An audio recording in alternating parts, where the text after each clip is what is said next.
Uma boa noite a todos. Então, dando continuidade ao nosso tema, nós estamos trabalhando Jesus e os relacionamentos e ficamos de ver hoje os capítulos do livro Jesus, Evangelho à Luz da Psicologia Profunda, capítulo sobre o egoísmo e a vingança, depois a piedade e o amor filial. Então, nós, semana passada, fomos tecendo algumas considerações em relação sobre esse tema e paramos na questão do egoísmo, do quanto o egoísmo é ainda esse atavismo, né, esse resquício do nosso primarismo espiritual, já que ele é esse primeiro exercício na constituição da nossa consciência, do nosso eu, da nossa individualidade. Então, de uma maneira, existe um grande esforço dessa alma que está emergindo de se constituir e ocupar um lugar no mundo. E, de uma maneira, nesse movimento mais instintivo, mais primário, de eu poder defender a minha vida, sobreviver, caçar, e, de uma maneira, exercer um certo domínio sobre a natureza, eu vou me reconhecendo nas minhas necessidades e, em função disso, muitas vezes eu fico preso nelas. Então, a Joana ela vai comentar vários aspectos do egoísmo, e a gente relatou semana passada esse início, né, que vale a pena retomar, que o egoísmo é a úlcera moral que genera o organismo espiritual da criatura humana, e que ele é, então, remanescente desse primarismo que envolve essas primeiras fases da nossa realidade humana.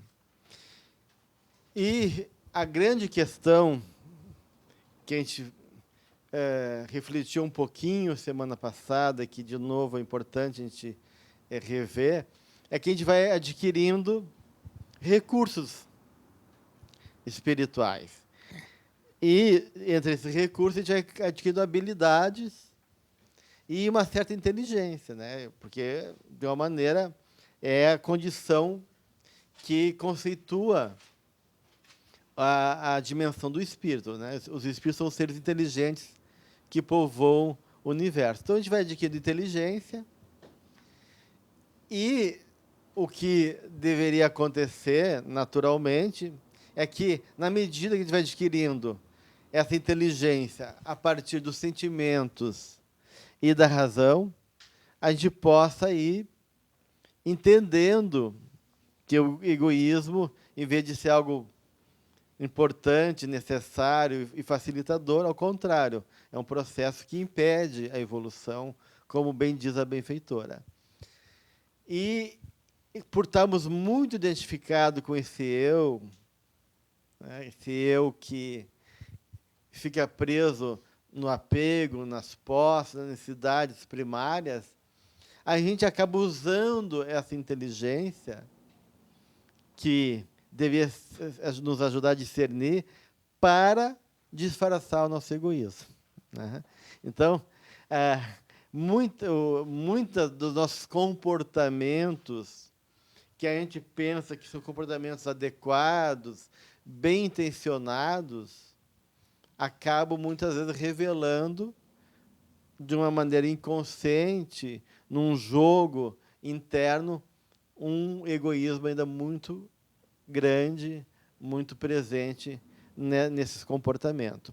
Até tem aquela mensagem do Emmanuel, que é a cortina do eu, onde ele reflete muito quanto o mito de Narciso está presente ainda nos nossos processos de vida e como ele vem disfarçado.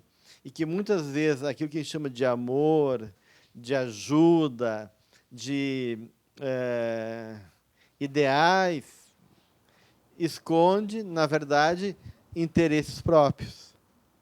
Então, a gente vê o quanto realmente o egoísmo é uma erva daninha difícil de ser arrancada, né? A gente tem aquela imagem da tiririca, né? Aquela plantinha que tem a batatinha, que é difícil de arrancar, tu arranca e ela nasce novamente, né? Então, de uma maneira, a gente tenta trabalhar o egoísmo de um lado, e quando vê, ele aparece de outro lado. E assim vai. De modo que, se a gente analisar de maneira fria e objetiva, muito dos nossos comportamentos, a gente vai ver ele presente ali.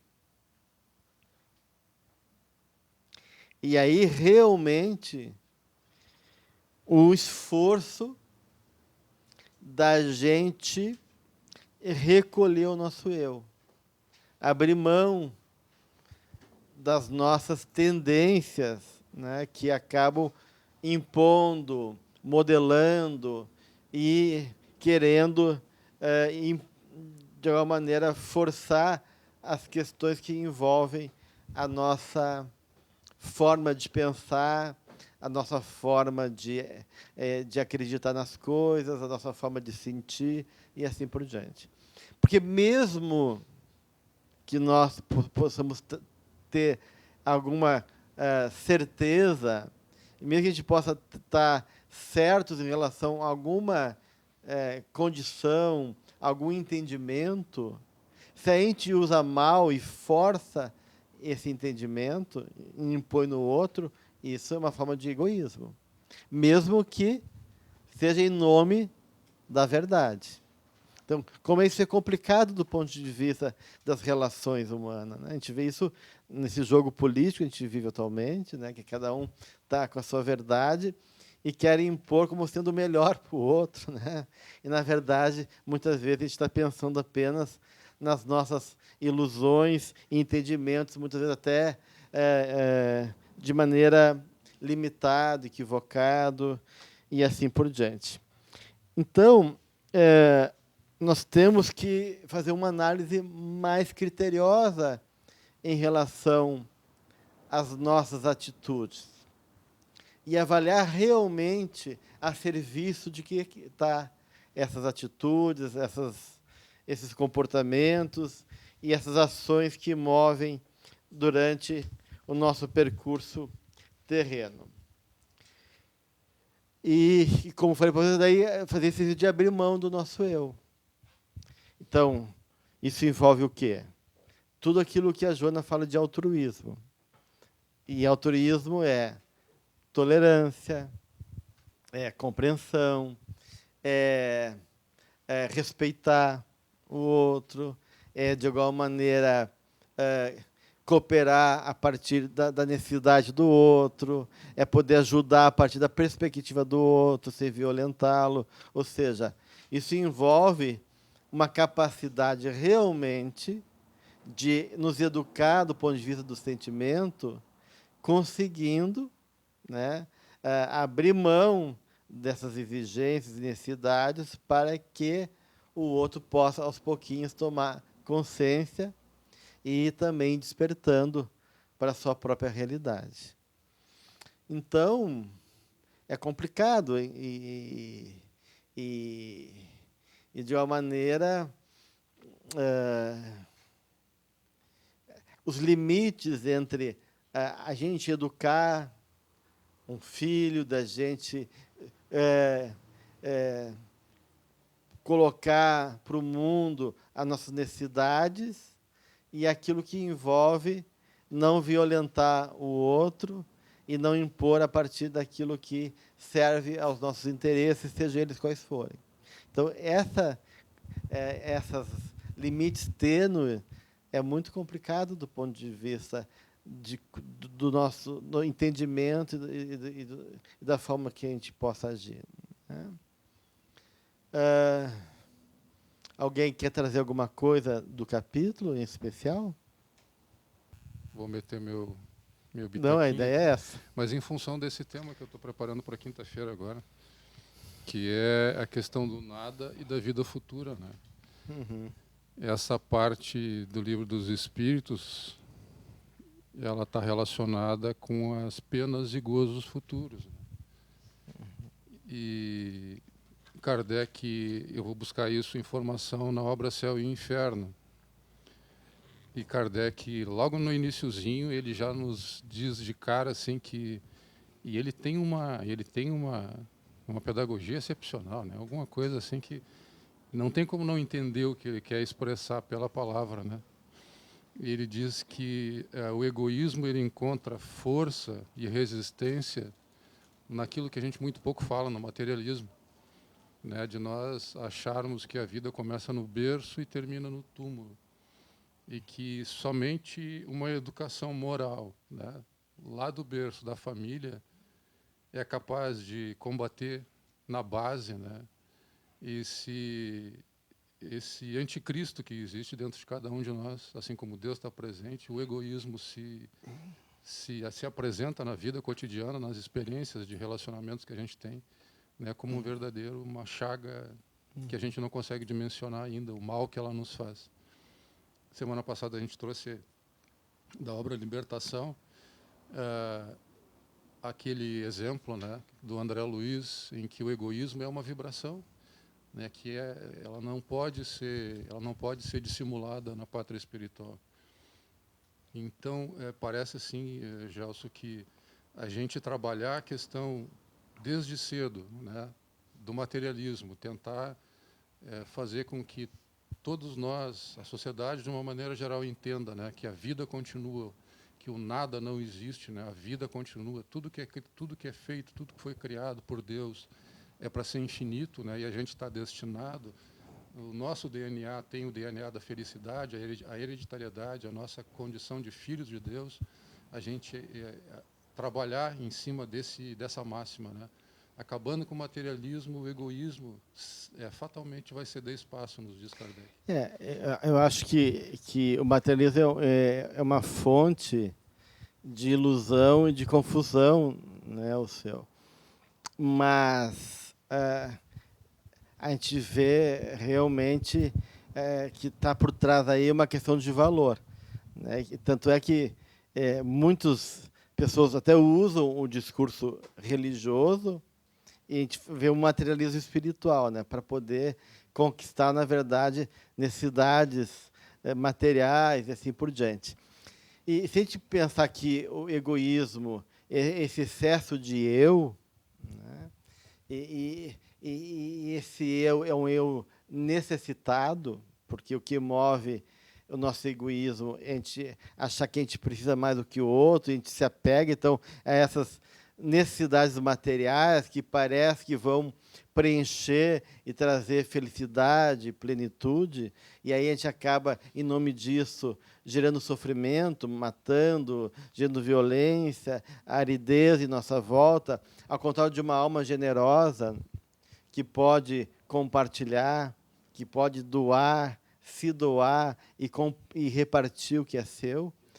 E essa generosidade, ela exige da nossa parte uma consciência de amor, né? Porque se a gente se sente amado e pleno nesse amor, no sentido que não me falta, né? E amor nunca vai faltar, mesmo a gente não acreditando nisso, né? Então a gente pode não ter essa ansiedade, porque o egoísmo é um tipo de ansiedade. É uma ânsia, um anseio de ter aquilo como se aquilo fosse vital para mim, né? Então, de certa forma, eu fico preso querendo, né, buscar esse preenchimento desse vazio, desse lugar que eu necessito, e aí eu acabo atropelando, pisando por cima dos outros em nome dessa necessidade que parece que é maior do que o dos outros. Mas se eu tenho confiança no amor de Deus, se eu tenho confiança na sua bondade, eu consigo dizer assim, não, eu posso esperar, porque não vai me faltar. Eu posso deixar o outro ir primeiro, porque eu sei que do meu recurso, da minha capacidade e da abundância que a vida gera. Então, de uma maneira, quanto mais a gente faz uma fantasia da vida como escassez, né, como algo, e essa escassez, quanto mais está proporcional ligado à minha fantasia também de, né, necessidade, mais eu tenho que lutar pelo meu espaço, por um lugar e por aquilo que parece que vai faltar. Mas se eu reconheço que nada falta, né, então por que eu vou ficar ansioso? Por que eu vou brigar por aquilo? Por que eu vou, de uma maneira, querer impor ou me colocar na frente do outro se eu não preciso ter ansiedade? Né? Porque isso me vem naturalmente. Então, de uma maneira, esse altruísmo que Joana coloca é superar essa visão pequena, né, dessa consciência materialista e dessa visão também pequena de que Deus tem pouco a oferecer e que alguns vão ficar né, em falta. Né? Ou seja, existe uma questão de confiança, de abertura para a vida, exige tu acreditar que o que vem de Deus é abundante, é rico no sentido espiritual, né? Que esse Pai, ele é generoso, que ele quer o melhor para nós, e que daí eu também posso, né, identificado com esse Pai divino, me colocar também nesse lugar. Né? E no meu altruísmo, eu posso dizer assim, puxa, né, vamos compartilhar as coisas. Naquela ética africana, Ubuntu, né, que a gente comentou, né, que o antropólogo surgiu isso quando as crianças, ele ofereceu um monte de doces numa árvore, né, e aí falou que quem chegasse primeiro, ganhasse uma corrida, ficaria com todos os doces. As crianças começaram a correr, e daqui a pouco elas pararam, se deram as mãos, caminharam todas juntas, chegando na árvore e compartilharam de todos os doces. Ele ficou muito impressionado por que eles fizeram isso. Né? E essa consciência de que, né, somos todos um, e que um depende do outro. Então, não tem essa de quem é que vem em primeiro. Né? E quem é... É claro que, numa dinâmica da vida, vai ter momentos de necessidades de cada pessoa que pode ser, naquele momento, maior do que outras. E poder compreender isso com tranquilidade. Né? Puxa, aquela pessoa está com mais fome do que eu. Aquela pessoa tem maior necessidade de agasalho do que eu, e assim por diante. Né? E eu poder me despedir de algumas necessidades que parecem tão importantes, e quando eu abro mão delas, eu vejo que existem outras coisas que eu ganhei, que é essa experiência de comunhão. Né? E por mais consciência que a gente possa ter, né, da realidade espiritual, quanto mais a gente se ilumina do ponto de vista do entendimento, porque a gente vai subindo a montanha e alcançando uma compreensão da realidade, né? E essa medida que a gente sobe a montanha, a nossa visão alcança uma distância maior, então a gente vai ampliando a nossa capacidade de entendimento, até chegar lá no cume, a gente tem uma visão de 360 graus.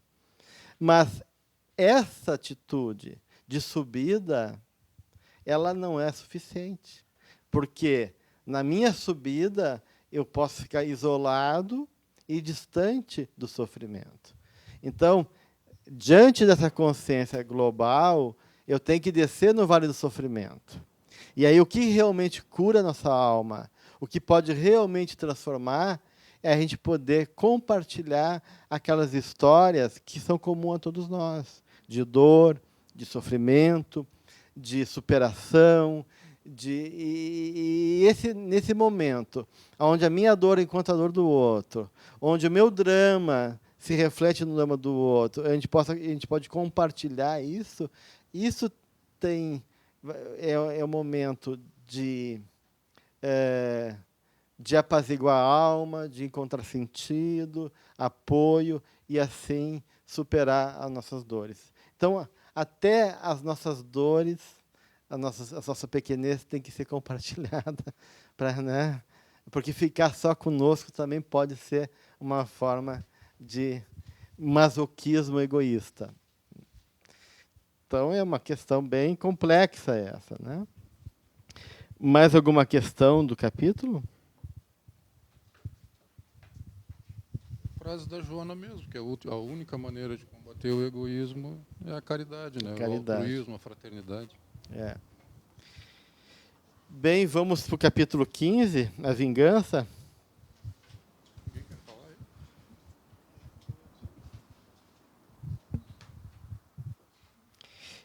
aí? Ela inicia o capítulo citando Mateus, capítulo 5, versículo 39, que diz: não resistais ao mal que vos queiram fazer. Olha só que brutalidade essa afirmação para o nosso eguinho, né, que quer sempre se manter, né, firme e no controle da situação. E aí ela também é fantástica na forma como ela apresenta o tema, que ela diz que a fatalidade da vida é alcançar a harmonia plena mediante o equilíbrio do amor a si mesmo, ao próximo e a Deus, né? Então, de certa maneira, está avançando para além do capítulo 14, trazendo aí essas questões da importância que qualquer desvio nesse sentimento de amor, nessa dinâmica que envolve a mim mesmo, ao próximo e a Deus, acaba gerando desarmonia, desequilíbrio e aí toda uma gama de dificuldades, retardando também essa marcha evolutiva. Assim, ela vai reforçando, dizendo que o amor é esse hálito da vida. E a vingança, então, é, para além do egoísmo, uma patologia do ego que fica preso na sua dor, envenenado pelo ódio. Então, a questão do ódio como esse fator que ela diz que envenena os sentimentos e entorpece a razão. Então, a gente vê assim que, de uma maneira, esse ódio já é muito fruto dessa dor do ego, muito assentado não só no egoísmo, mas também no orgulho, né? Então, esse despeito da gente que se sente afetado, que se sente agredido, que se sente injustiçado, e a gente fica tomado por uma dor, como se a pessoa botasse em questão a base da nossa existência, as questões essenciais da nossa vida, porque o ódio é tamanho que o outro se torna o nosso self. Né? O outro se torna a razão da nossa existência. A gente troca tudo, a família, os amores, Deus, a vida, em nome desse cara que a gente quer vingar. E aí a gente não vê mais nada. A nossa vida se transforma viver em função daquela pessoa. Né? Porque a gente fica... tanto é que a gente diz que o ódio é o amor que enlouqueceu. Né? Diferente que enlouqueceu. Diferente da indiferença, que é o oposto do amor. O ódio é esse amor enlouquecido. Eu não aceito que a pessoa possa agir assim comigo. E eu quero que ela, então, experimente, através da minha vingança, a minha dor, num extremo valor que eu estou dando, exagerado, à situação que vivi e a outro que me fez isso. Então, por trás desse ódio, tem um extremo valor em relação a outra pessoa e um desvalor muito grande a nós mesmos. Né? Porque por que a gente dá tanto poder para o outro para achar que ele destruiu a minha vida? Que a minha vida agora toda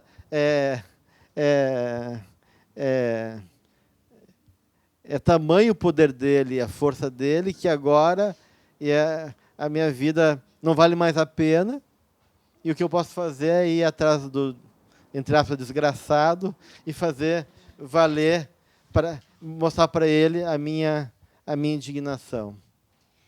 Não, eu só estava pensando aqui como essa vingança, essa coisa da vingança, ela é exaltada, né? Muito na Sim. nossa sociedade, assim, porque a gente vê nos filmes, em tudo, essa questão da pessoa se empoderar, se achar que tem o direito de se vingar, e talvez por isso seja tão difícil trabalhar isso. Né? É a história da honra, né? Aqui, esse discurso que a tua honra foi manchada, que teus brios, que a tua dignidade tem que ser lavada, então com sangue. E isso é um processo que é muito antigo. Então isso está no nosso inconsciente coletivo ainda muito presente. Vem lá na Grécia antiga já existia isso, né? Quando alguém fazia um tipo de inflação, que era um comportamento não humano, a pessoa age como um deus, e ela fere então todos os códigos de éticos religiosos da Grécia, porque ela tem uma híbris, uma atitude inflada, desmedida, chama desmedida, e a liça era uma das atitudes piores na Grécia, que é tu matar alguém, derramar o sangue, né, tirar a vida de alguém. E aí as famílias da vítima ficavam amaldiçoadas, uma mancha negra, chamava miasma, se envolvia, né, tanto o cara que matou, né, que fez a liça, como a família enlutada. E aí as fúrias eram as deusas que queriam a vingança.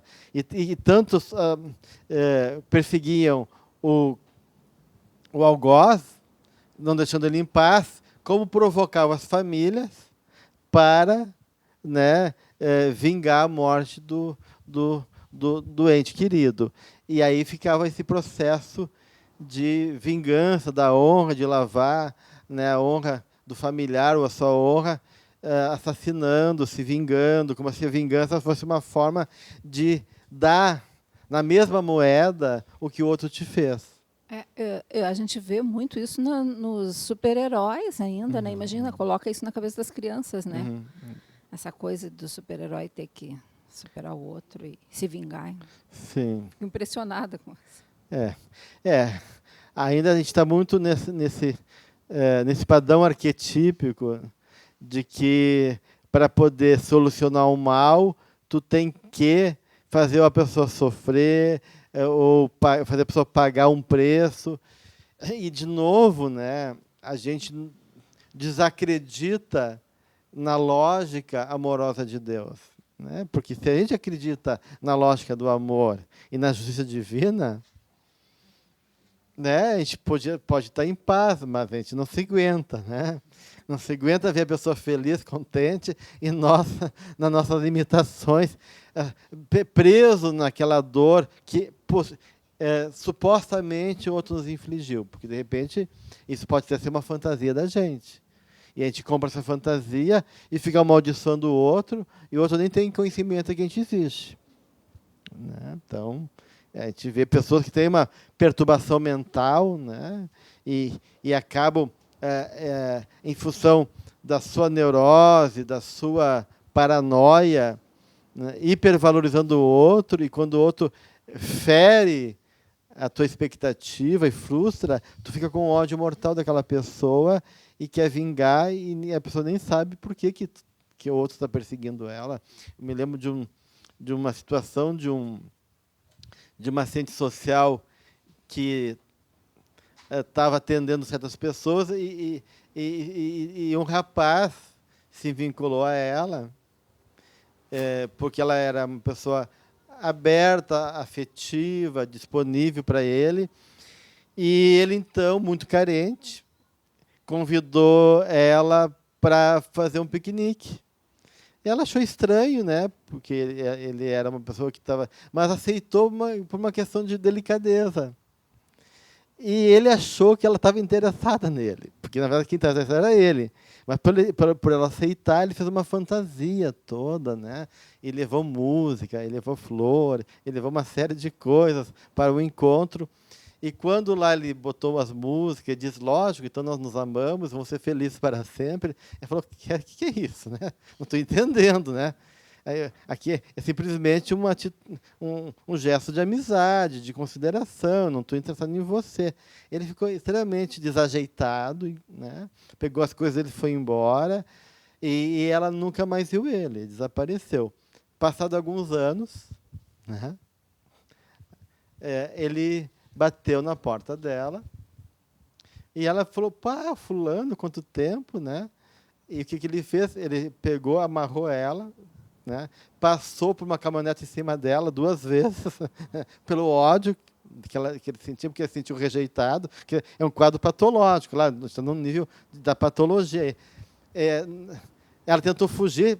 Primeiro, foi toda uma cena, tentou fugir, ele correu atrás, daí pegou o carro, passou por cima dela, passou pela segunda vez, e ela não, ela não desencarnou. Ficou paraplégica, mas não desencarnou. Daí, quando ele viu que ela não morreu, ele foi buscar, ele saiu da caminhonete para pegar atrás as coisas que ele tinha para matar ela, mas daí a polícia chegou e prendeu ele. E é real. Ela dá o testemunho dela, né?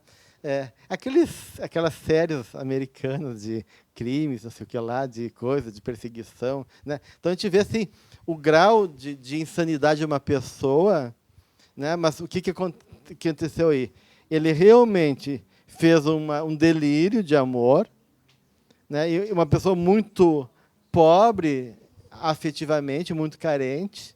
Então, ele devia ter depositado toda a expectativa e feito uma fantasia muito grandiosa, e quando ela não correspondeu, bastou para vir toda uma fúria dele de rejeição, talvez anos de sentindo rejeitado, numa introversão patológica, né, numa inibição afetiva, e toda a rejeição do mundo que ele sentia foi depositado em cima dela, né? Então a gente vê a questão complicada essa, né? Então ninguém tem a obrigação de dar conta da nossa necessidade, ninguém, né? E quanto mais a gente cria expectativa, quanto mais a gente deposita no outro algo que é nosso, mais o outro vai nos trair, no sentido que ele não vai corresponder à nossa expectativa. Então, a traição a experiência de ser traído está diretamente proporcional à expectativa que a gente coloca no outro.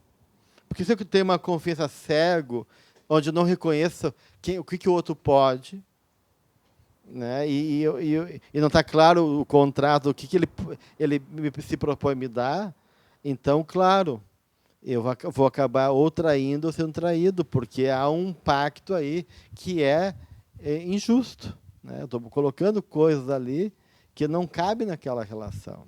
E aí eu posso ficar nessa condição da falta, promovendo em mim uma ferida, uma dor que gera esse ódio, esse sentimento de vingança. Então, a vingança está muito ligado a essas atitudes que ferem e que nos colocam em confronto com necessidades geralmente muito básicas, né, que pode vir de várias maneiras, não só de uma expectativa frustrada, amorosa, não só de alguma decepção, mas até por inveja, né? A gente pode ver como Jesus ele era odiado, né, pelas pessoas, porque ele botava em xeque muitas questões, né? Não é uma questão de decepcionar o outro. Ele realmente, através do seu amor e da sua verdade, ele confrontava a sombra das pessoas. E as pessoas, não suportando, tendo que olhar para a sua sombra, acabavam invertendo e projetando ele como inimigo. E acabavam odiando ele porque ele colocava em confronto as suas próprias questões mal resolvidas.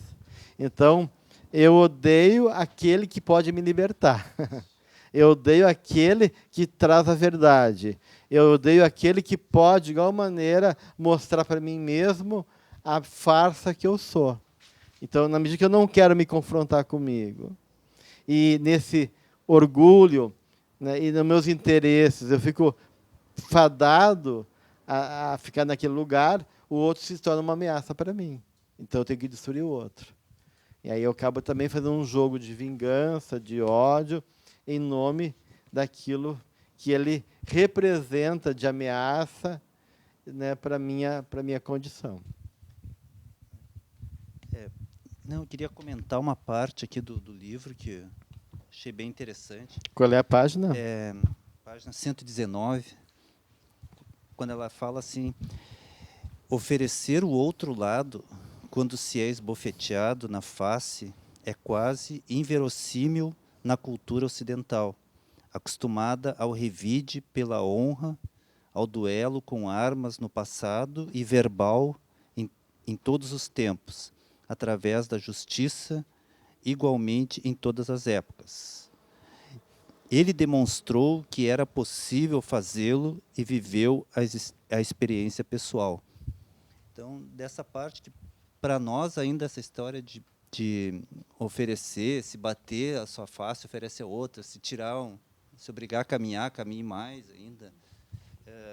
E aí depois ela continua aqui também: não resistir ao mal, a fim de não vitalizar a escravidão aos instintos inferiores. E aí fala: a vingança é um atraso moral do espírito que permanece no primarismo, e o perdão exalça o indivíduo. Então, assim como esse ensinamento de Jesus parece realmente distante da gente, assim, nessa parte assim de não resistir ao mal, ou então Não oferecer resistir, outra face. não resistir ao mal é realmente não potencializar ele, né? Não se ocupar dele. E essa lógica que realmente a gente não sabe compreender. A gente acha que ser corajoso é colocar as coisas na mesma moeda. O cara me bateu, eu vou bater também. O cara me enfrentou, eu vou enfrentar na mesma condição. E, na verdade, ela está colocando a dificuldade de compreender que o bem e o perdão é uma força muito mais poderosa que o mal. Então, a gente não acredita ainda na lógica de Jesus. A gente acredita nessa lógica que é a lógica do mundo, da força, do poder, né, do revide, enquanto que a coragem é o poder, né, ser superior moralmente a outra pessoa e me colocar numa condição que eu me posiciono naquilo que realmente eu acredito, que é na força do bem. E mesmo aqueles espíritos que lutaram com indignação frente às injustiças do mundo, que denunciaram os erros, como um John Hus, né, que foi o Kardec, e que foi um dos primeiros a levantar um movimento contra o controle da igreja na época, para da capacidade do indivíduo poder interpretar a Bíblia a partir dele mesmo, e foi morto na fogueira. Ele resistiu, mas ele não enfrentou o ódio, o jogo político, os interesses de poder sociais e religiosos através do mal. Ele resistiu de maneira heróica, firme, honrosa, denunciando, se posicionando, mas sempre numa atitude coerente com a do Cristo. A gente vê a própria Joana d'Arc e assim por diante, né? Então, de uma maneira, não é que a gente tem que ser passivo diante das injustiças, mas a gente não poder alimentar as coisas nesse discurso de ódio, de vingança, e ficar preso, cego, colocando as nossas fichas nessa desforra que só alimenta mais o ódio e a destruição.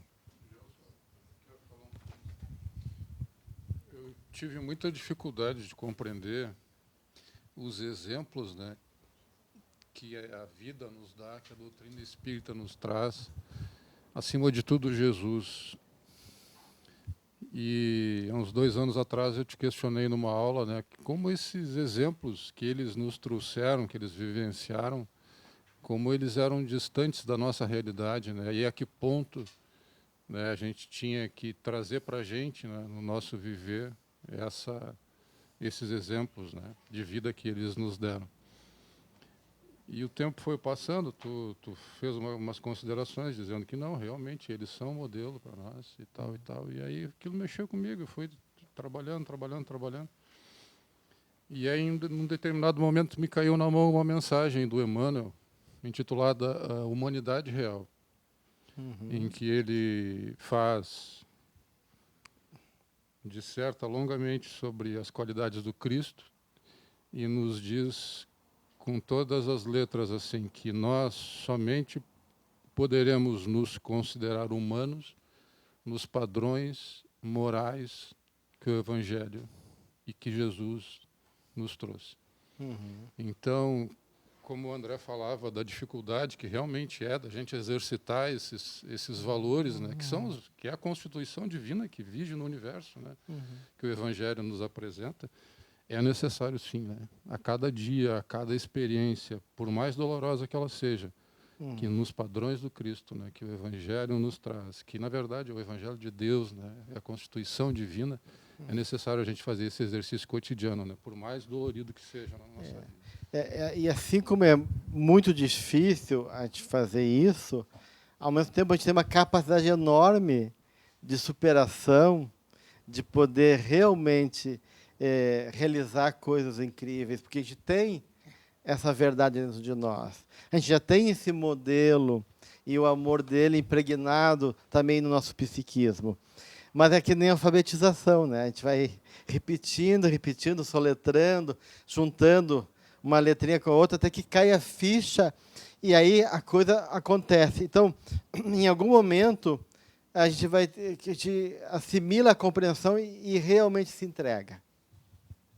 E quando a gente se entrega, todas as questões que pareciam difíceis começam a se tornar fáceis e a gente vê que a gente pode fazer essa jornada, né? A gente vê assim daí uma Célia, né, e outros espíritos de escola trazendo para nós os seus exemplos, a sua dedicação, a sua renúncia e seu esforço de amor e de serviço a esse princípio maior que é o Evangelho do Cristo. Então, no fundo, a gente não quer se entregar ainda. No fundo, a gente resiste. No fundo, ainda, como a gente falou, ainda a gente não quer abrir mão de mudar. A gente não consegue, não é que a gente não consegue. A gente não quer. Essa é a grande verdade. Eu não quero, vocês não querem, a gente não quer. Porque tem outros interesses, tem outras fraquezas, porque hoje a gente tem medo, porque a gente tem outros interesses, porque a gente não quer abrir mão, porque a gente não tem que abrir mão de um entendimento, de uma consciência que parece que a lógica nossa é a lógica que ainda a gente acredita. E aí, naquilo que a gente já comentou aqui, que o encontro com o self representa uma derrota para o ego. E essa espécie de derrota parece que é difícil nesse processo iniciático, né, nessa iniciação para a vida maior, para a consciência espiritual, que realmente exige uma morte simbólica do eu, para que haja uma nova consciência ali e a gente possa fazer esse caminho de superação. Então, essa entrega é o ponto central da nossa existência e o quanto é difícil fazer isso. Não, agora eu ia fazer um contraponto, porque também tem situações que a gente precisa se posicionar frente a alguma decisão difícil que tem que ser tomada e que às vezes parece não ser a mais boazinha. E às vezes a gente tem que pôr limite a alguma situação, fazer uma coisa que o nosso ego bonzinho também não quer fazer. Então, também, por outro lado, é difícil achar essa distinção que é muito tênue, como disseste, às vezes, né? Claro, usando o exemplo de heróis, não seria isso no nosso cotidiano, né? Mas, às vezes, a gente tem que, sim, poder dizer um não, fazer um corte, as situações É. que às vezes não são saudáveis para nós e coisas Lógico, assim. o Então que a gente não precisa odiar, mas ao mesmo tempo Não, o que está em jogo é a gente aquilo também preserva o ego. o que é realmente um valor de alma, aquilo que é necessário para a nossa alma. E a necessidade de alma a alma pede todas as coisas, Pois né? é. Às vezes pede sim e pede não. Pede abrir mão, pede dar limite. Mas a lógica não é a lógica do ego que tá aí, né? Essa lógica do ego que tem que ser superada por uma lógica de sentido espiritual, ou seja, naquilo que a tua alma precisa, né? Aquilo que a proposta da encarnação é uma proposta de salvação, salvar a tua alma, ou seja, buscar caminhos de superação. Então, tudo aquilo que vem ao encontro que favorece a tua alma é aquilo que tu deve fazer. Mas nem sempre a gente faz isso, né? E isso, às vezes, tem que botar em xeque também nossa persona boazinha, Eu tô nossa vivendo uma situação persona, assim, por né? isso que eu tô né? contando. Então, a gente tem que quebrar também esses ideais, porque, no fundo, isso está ligado também ao nosso egoísmo. A gente não quer abrir mão desse lugar bonitinho, interessante, confortável, né? E porque isso põe em xeque uma série de coisas. Mas o que está por trás sempre deve ser essa lógica da alma. O pessoal lá atrás, que é depois a Fátima. Isso que tu está falando não é o que está nesse capítulo, nesse parágrafo aqui do Qual é a página? que eu não havia entendido muito bem. 122. Bem no meio. Uhum. Certamente o instinto de conservação precata o indivíduo de deixar-se consumir pela impiedade ou de ser arrastado injustamente ao poste do sacrifício. É isso que Sim, que seria o ego sim, ser derrotado. claro, exatamente. Para dar uma continuidade aqui, isso seria assim quebrar com aqueles padrões que a gente já vem exercendo ao longo das encarnações, né? Aquele homem velho, quando fala na doutrina espírita, quebrar os grilhões e se libertar desse passado. Muitas vezes a gente conserva isso porque dá uma certa segurança, né? Então, quando a gente tem que romper isso, tu vai descobrir algo novo dentro de ti, mas isso assusta também, né? Porque Claro. tem toda uma novidade, uma coisa que tu não conhece. Então, todo esse processo é um longo processo, né? Lógico. E por isso que ela fala que a maior vitória é a vitória interior, né? Porque tu está superando essas questões internas. Fátima? Não, é que essa morte do ego, ela é muito dolorida, né? Quando ela acontece, nem que seja uma morte bem pequenininha, porque quando te acontece na vida algumas contradições e que tu não tem muito a certeza, tu não está muito firme na confiança de Deus, né? Que tu não te abre o suficiente, então a vida te coloca diante dessa situação para te mostrar também o quanto ainda tu tem que te movimentar e crescer, né? E que Deus está sempre nos ajudando. Deus está sempre vendo o melhor. Que se Deus, se sou filha de Deus, o outro também é, né? Deus ama igual os dois ou mais pessoas, enfim, uma situação que envolve mais pessoas, né? E aí tu precisa mesmo que naquele momento tu sente raiva, tu sente ódio, tu quer te vingar, aos poucos tu vai raciocinando, refletindo. Eu não sei como é que acontece essa coisa, né? Tu desceu lá, mas tu começa a te serenar, né? E aí a confiança em Deus ela volta. E é preciso que esse ego aí, ele, né, que há essa morte, mas ela é bem dolorida. Claro, né? existem vários embates, né? Não é uma coisa que se faz de uma hora para outra, e realmente a importância daí de a gente poder não ser reativos e ser reflexivos. Mesmo que a gente não consiga de todo mudar, mas poder realmente avaliar, olhar, aprofundar em nós mesmos, né? Trazendo para as questões que envolvem os nossos sentimentos, e que elementos que estão por trás daquelas reações emocionais, para a gente poder, aos pouquinhos, ir superando essas reações ainda mais primárias que habitam em nós. Bem, vamos pegar sobre o capítulo 19 agora, que é a piedade.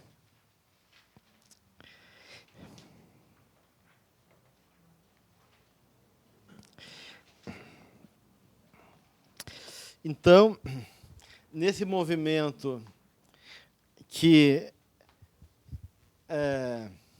nos convoca a nos relacionarmos um com o outro, nessa grande desafio de superar nosso egoísmo e poder vivenciar uma outra condição, a piedade entra como esse estado, né? essa virtuosidade, essa condição especial, como realmente uma expressão já de amor que a gente conquista na relação com o outro. Então, por isso que ela vai dizer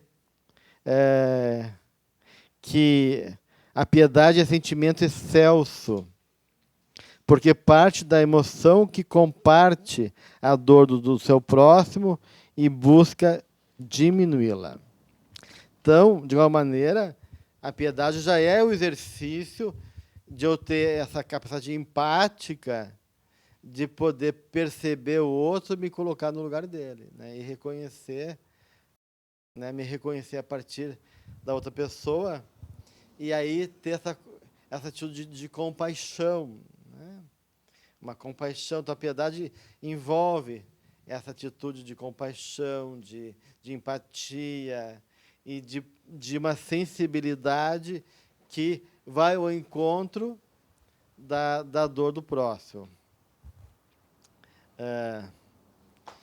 E em outro momento, ela diz: por isso é discreta e ungida de amor, nunca se permitindo exibir o sofrimento de quem quer que seja, mas sabendo dissipar as sombras e acolhendo o amargor do próximo com a luz da alegria, sem alarde. Então, realmente, é uma condição de poder, nessa atitude delicada, cuidadosa, discreta, poder realmente reconhecer a dimensão que é aquele sofrimento, aquela situação, e poder, de uma maneira, não se vangloriar e nem humilhar, mas numa atitude de irmão, né, fraterna, de igual, poder promover e ajudar aquela pessoa que está naquela condição. E por isso que ela vai também colocar aqui que a piedade é um antídoto eficaz para o orgulho, né, para superar o orgulho e o egoísmo, em função que realmente a gente se nivela, né? Então, porque toda caridade, na verdade, porque a piedade é um ato caridoso, ela exercita todas as virtudes. Por isso que a caridade é a experiência excelsa do amor nas suas múltiplas formas. Porque para a caridade tu tem que se colocar no lugar do outro, para a caridade tu tem que desenvolver um sentimento de abertura e de se deixar tocar, afetar, ou seja, essa empatia. Para a caridade tu tem que abrir mão do orgulho, né? Então, a piedade, como um movimento caridoso, ela é realmente um exercício de superar tudo aquilo que é contrário ao orgulho e ao egoísmo. E fala, então, desse coração aberto e receptivo ao outro. Uma perguntinha. Até que ponto eu me intrometo num assunto que não é meu, quando eu, vendo alguém necessitado pela rua, eu decido estender a mão para essa pessoa sem que ela me peça? Até que ponto eu devo, é correto ou é incorreto, eu tomar a iniciativa sem estar interferindo no problema do outro, sem que ele me peça? Não, não tem como a gente não interferir. tu está respirando, está interferindo na vida dos outros. Então, isso não existe, né, o seu. Claro, tu está falando de uma atitude deliberada, né? Mas como a gente não tem como interferir e todos estamos no mesmo barco, e se eu puxar para um lado, a tendência é que o barco possa virar, se eu não cuidar, e todo mundo cai junto. Então, se eu caio, cai um monte de gente junto comigo.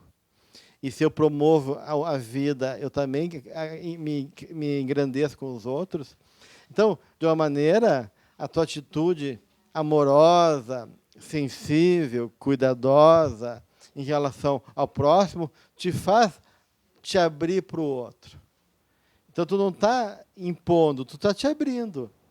Eu tenho alguma coisa para te oferecer, né? O outro pode querer ou não querer.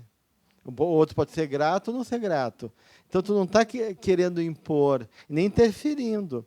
Tu está, em nome da misericórdia divina, sendo um instrumento de caridade em favor do outro.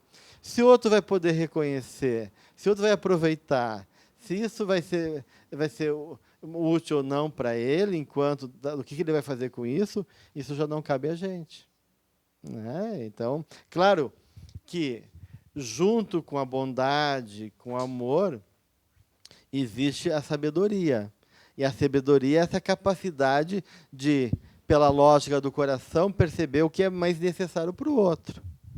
E aí, quando a gente tem esse alcance, né, tu pode daí temperar a tua atitude naquilo que é mais adequado, naquela lógica que é a lógica da alma, que a gente falava antes, que é aquilo que a alma precisa. E, às vezes, a alma precisa que tu deixa a pessoa, né, de lado, né? Aquela historinha que o Chico estava comentando num grupo de pessoas da casa espírita, e uma delas era complexada e achou que o Chico estava dando uma indireta para ele. Criticando ele. Ele pegou para ele aquela fala do Chico e ficou indignado. E não voltou mais na casa espírita. Se fechou na sua mágoa, na sua dor, e se fechou. E o Chico percebeu. E ficou triste. E falou, puxa, será que a pessoa se feriu porque eu falei aquilo ali, mas não era para ela? E aí comentou com o Emmanuel, olha, eu acho que fulano não vem mais por minha culpa, entre aspas, né? Por causa que eu falei alguma coisa, ele... Olha, o Emmanuel falou, se tu acha que tu fez alguma coisa equivocada, tu vai lá e conversa com ele. Daí o Chico foi lá, bateu na porta do cara, o cara viu que era o Chico, né? Chico, olha, eu vi que tu não foi mais na casa espírita, se for por minha causa, eu quero te pedir desculpa, se eu agir, eu falei alguma coisa que... Mas, na verdade, eu não tenho nada contra você. Ah, é o mesmo Chico, duas caras, né? Não sei, tal. É isso que tu faz. E destratou o Chico. Né? E o Chico ficou totalmente ainda mais constrangido ainda, né? E o cara é isso, e aí falou que o Chico era orgulhoso, que ele fazia isso mesmo, que ele, né? E bateu a porta na cara do Chico. Daí o Chico foi embora, meio de cabisbaixo. Daí o Mano falou, bem, meu filho, tu fez tua parte, se ele agora não quer compreender, o azar dele, deixa ele, vai cuidar da tua vida. Ou seja, o Chico não tem que ficar envolvido e ficar a vida inteira rodeando a casa do cara, convencendo ele que ele não... Né? Então, tu não tem que ficar, muitas vezes, né? Aí é a sabedoria, tu não tem que ficar tirando pérolas aos porcos e nem se ocupando com coisas que, às vezes, aquilo não é proveitoso para a alma. Então, a gente tem que realmente ter essa avaliação do que é realmente um bem para o outro, né? Mas se a gente está com o coração aberto e tem essa razão que nos auxilia a discernir, a gente vai achar o caminho mais adequado em favor desse movimento. O nosso tempo está finalizado, então, semana que vem, a gente fica um pouquinho mais na piedade, que sempre é bom, né? E no amor filial. Tá. Uma boa semana a todos, então.